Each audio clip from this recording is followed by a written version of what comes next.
ہوشنا ہوشنا.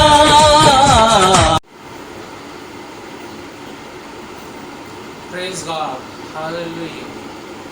خدا یسوع مسیح کی جے.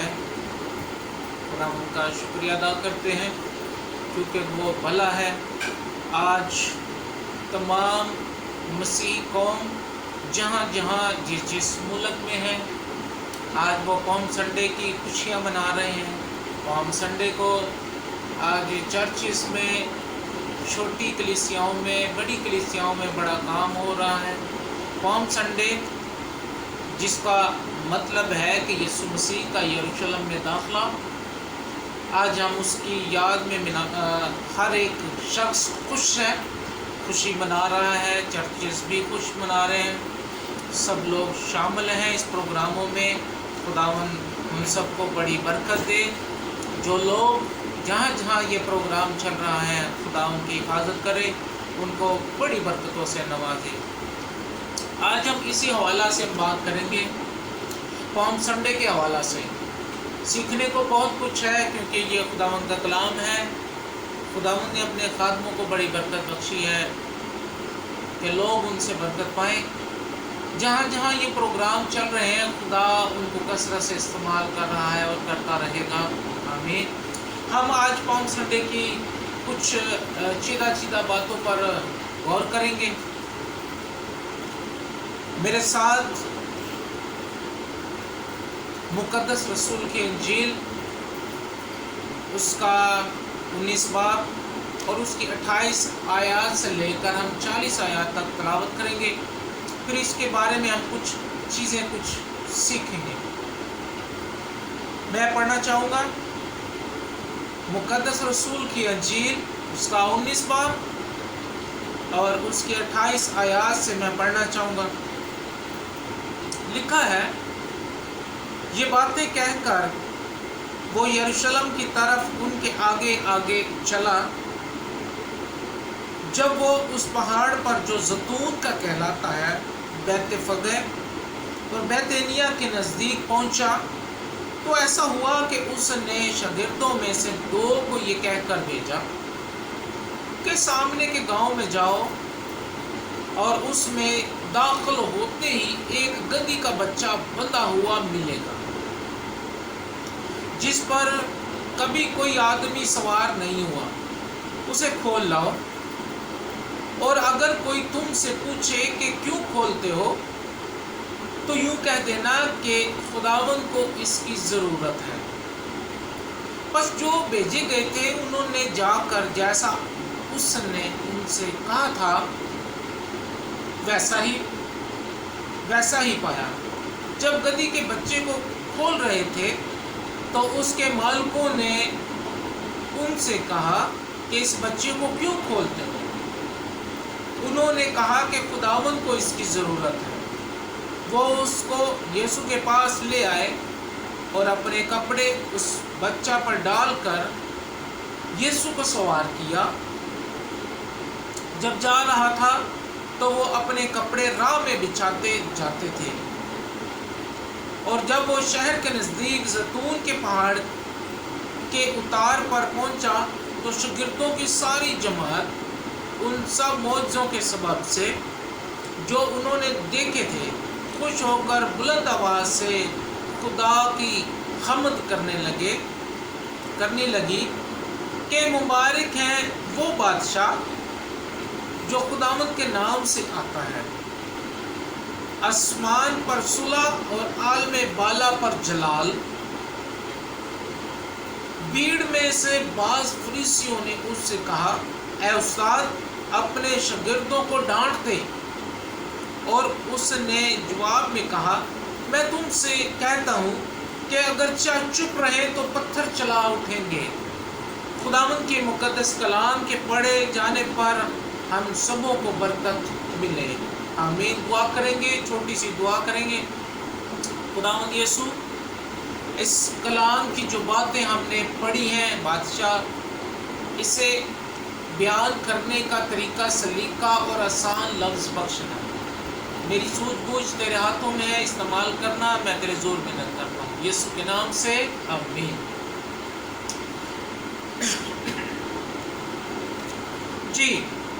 ہم ان آیات میں یروشلم میں شاہانہ داخلہ کو پہلے ہم دیکھیں گے۔ 4 انجیلوں میں مصنفین نے اس واقعے کو قلم بند کیا ہے۔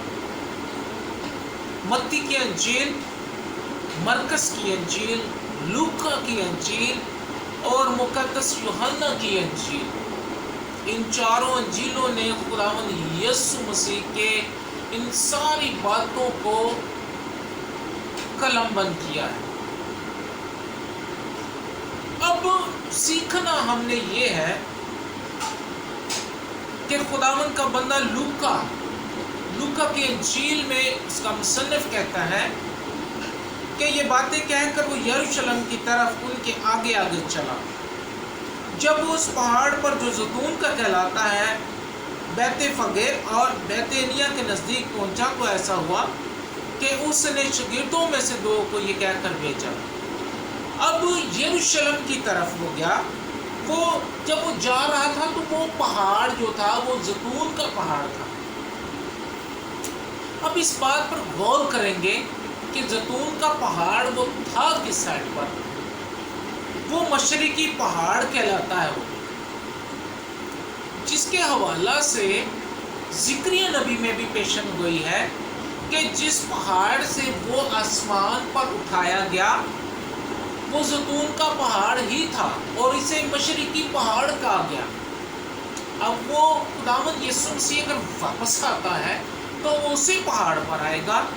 ہم اس حوالہ کو بھی نوٹ کریں گے۔ زکریا کی کتاب ہے، اس کا 9 باب اور زکریا کی کتاب اس کا 14 باب اس کی 4 آیت میں یہ بات درج ہے کہ خداوند یسوع مسیح اس پہاڑ سے آسمان پر صعود فرمایا اور وہ اسی پہاڑ پر وہ واپس آئے گا۔ ہمارا مضمون ہے یروشلم میں شاہانہ داخلہ۔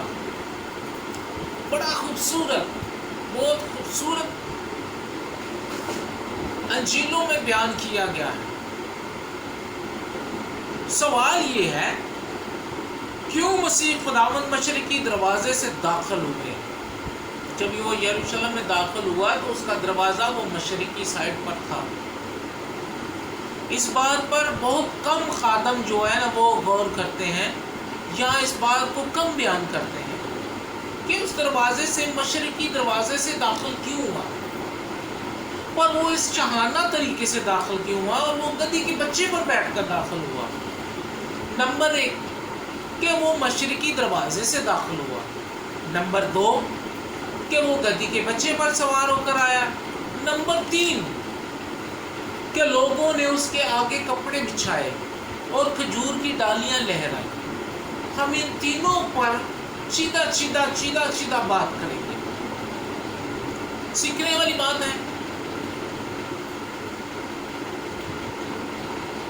کیوں مسیح خداوند مشرقی دروازے سے داخل ہوئے؟ یہ ایک سوال پیدا ہوتا ہے۔ Why entered Jesus Christ from the eastern gate؟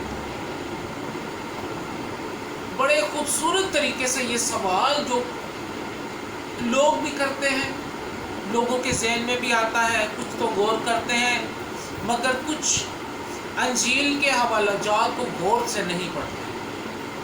جہاں پر نجات کا کام مکمل نہیں ہوتا، جہاں پر سیکھنے کو ان کو ملتا نہیں ہے، جہاں پر وہ اپنی بہتری کے لیے سوجھ بوجھ نہیں رکھتے اور سوجھ بوجھ سے پڑھتے نہیں ہیں۔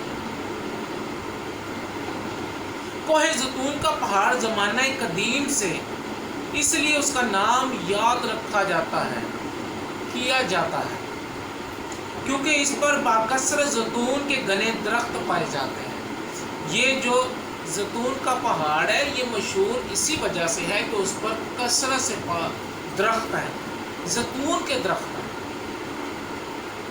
اور یہ 1 میل لمبا ہے۔ کتنا؟ میں ایک بار پھر کہوں گا، یہ 1 میل لمبا پہاڑ ہے جو یروشلم سے تقریباً 2 میل مشرقی میں واقع ہے۔ اسی پہاڑ سے مسیح خداوند نے آسمان پر صعود فرمایا اور اسی پہاڑ پر واپس آئیں گے۔ زکریا 14 باب کی 4 آیات میں یہ بات درج ہے کہ وہ آئے گا اور وہ کیا کرے گا۔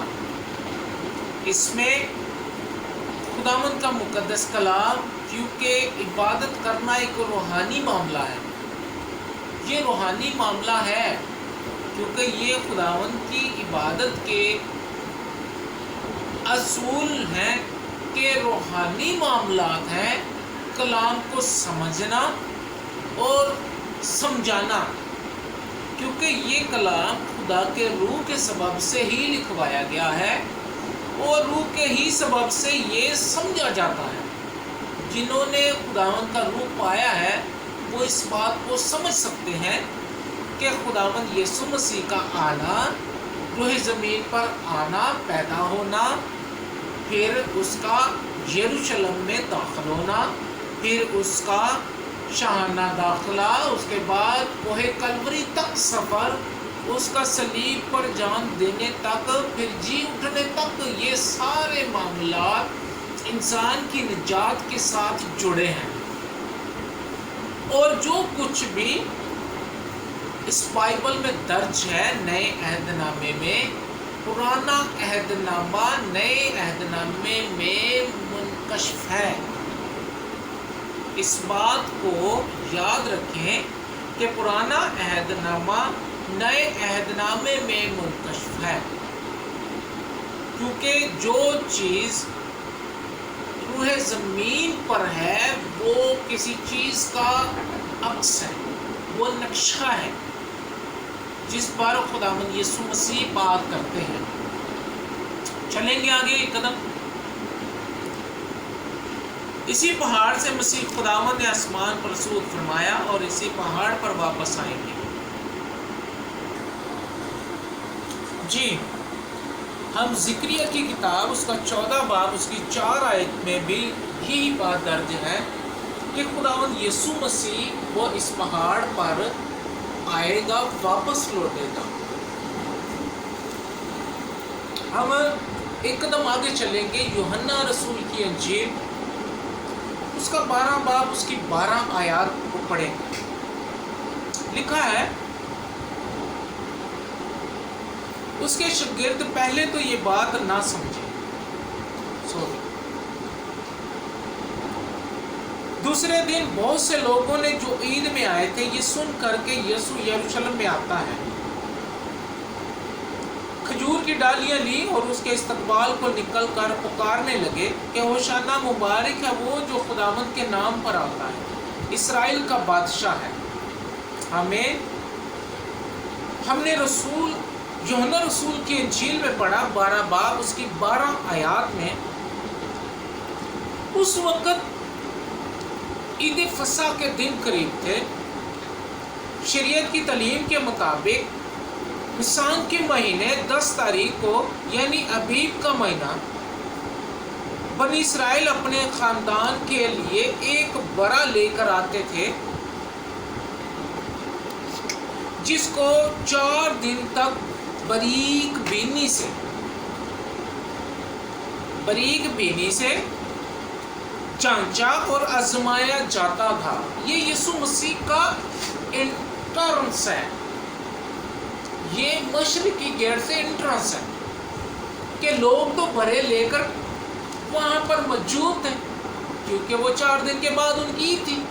تو جب خداوند یسوع مسیح وہاں سے انٹر ہوا، یہ مشرقی گیٹ سے انٹر ہوا، تو خداوند یسوع مسیح ایک انسانی نجات کے لیے برے کا کام کر رہا تھا۔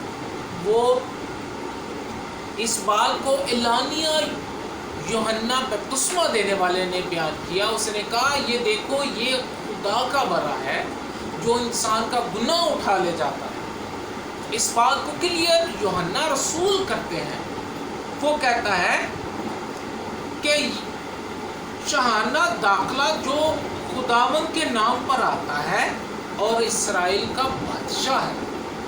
اس بات کو وہ لوگ سمجھتے ہیں جو خدا کی حکمت کو رکھتے ہیں، جو خدا کی روح کو رکھتے ہیں، جو خدا کے علم کو رکھتے ہیں یہ وہ بات سمجھ سکتے ہیں کہ وہ اسرائیل کا بادشاہ ہے۔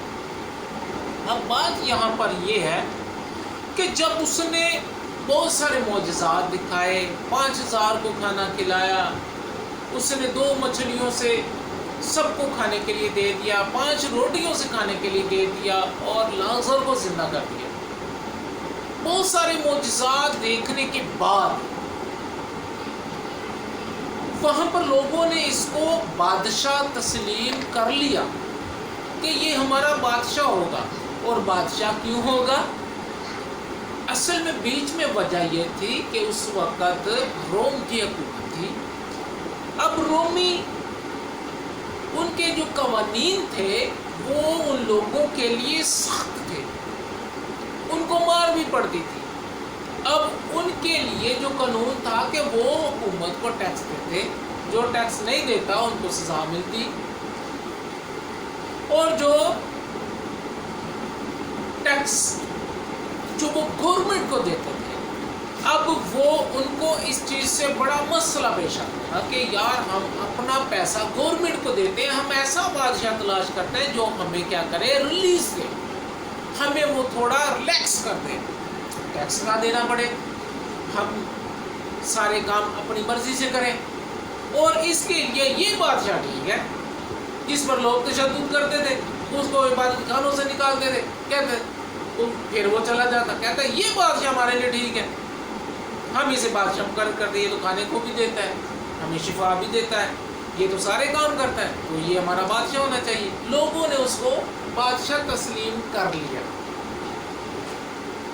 مگر جو مین وجہ بیچ میں ہے، خداوند یسوع مسیح کہتے ہیں میری بادشاہی زمین کی نہیں ہے۔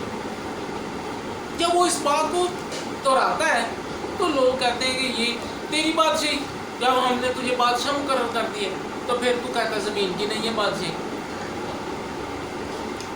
اب غور کریں گے، آگے چلیں گے ایک قدم، جس کو 4 دن تک باریک بینی سے جانچا اور آزمایا جاتا تھا کہ وہ فسح کی قربانی کے قابل ہے یا نہیں۔ یہ ان لوگوں کا برے کا تھا کہ اسے جو برا لے کر ساتھ آتے تھے، ہر خاندان اپنے ساتھ ایک برا لاتا تھا، سال میں ایک بار یہ عید منائی جاتی تھی، اور یہ عید تھی پہلے پھلوں کی عید اس کو کہا جاتا تھا۔ تو یہ پہلے پھلوں کی عید، اور لوگ بڑی خوشی کے ساتھ آتے اور اسے مناتے۔ یسوع مسیح کا یروشلم میں داخلہ در حقیقت چاہانہ داخلہ نہیں تھا۔ لوگوں نے کہا یہ بادشاہ ہے، لیکن مسیح نے خود کو فسح کے برے کے طور پر پیش کیا۔ اب وہاں پر لوگ ہر خاندان کے حساب سے برا لائے، تو وہاں پر خدا کے برے کی بھی تو چھان بین ہونی چاہیے تھی، کیونکہ وہاں 4 دن تو چھان بین کے لیے لاتے، اسے چیک کرتے،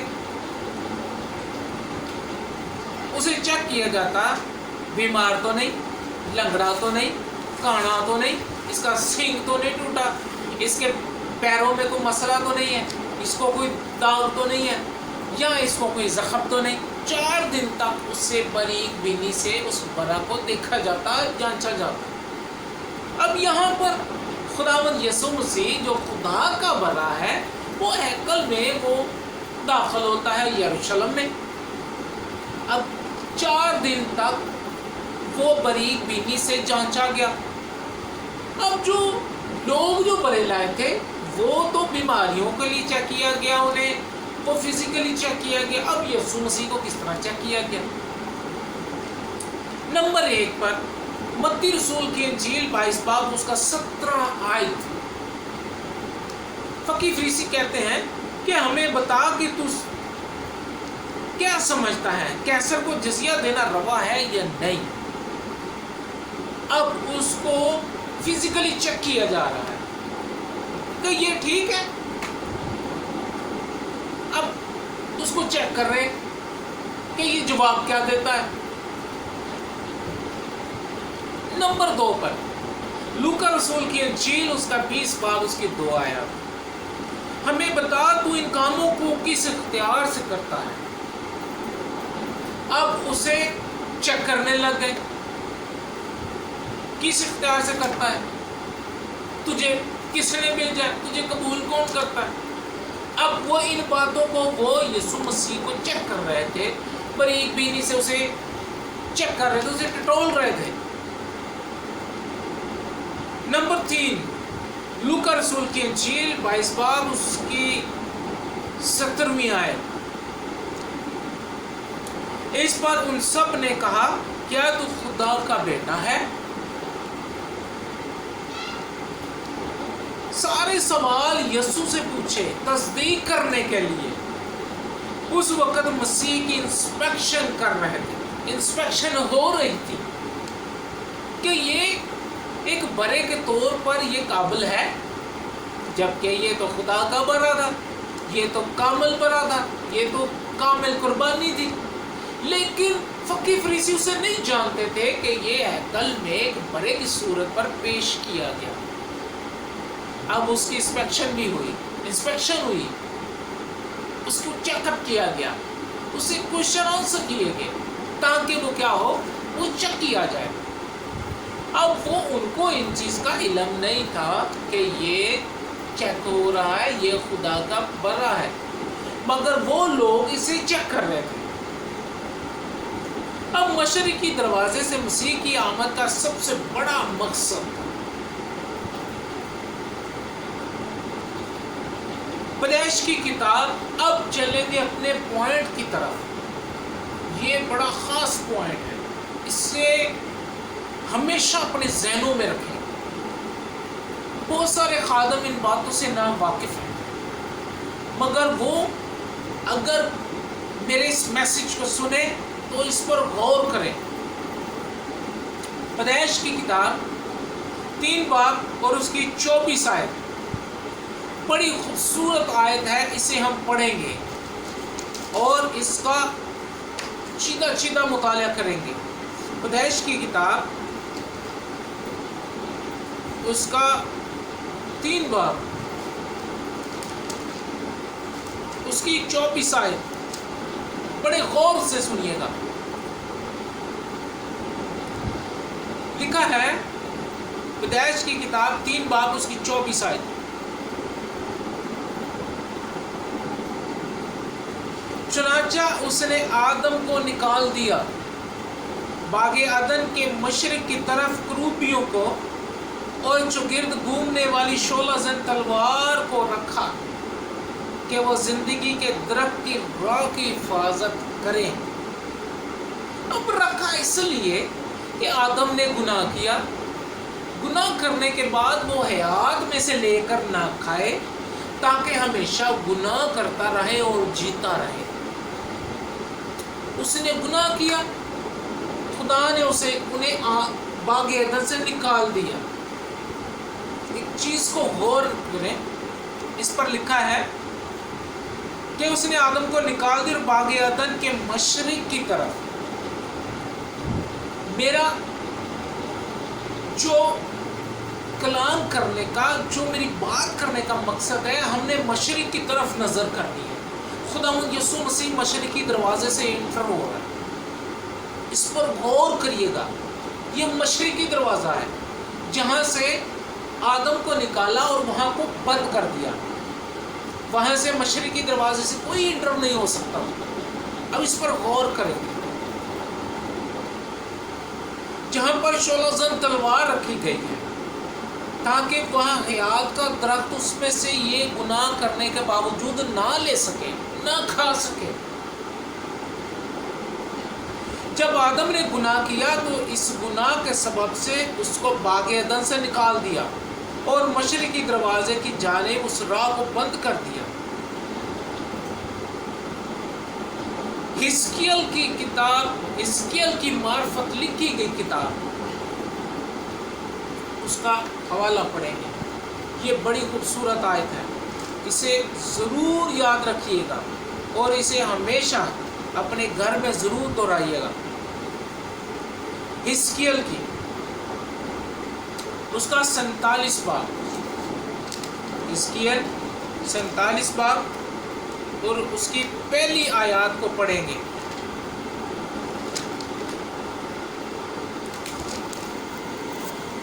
47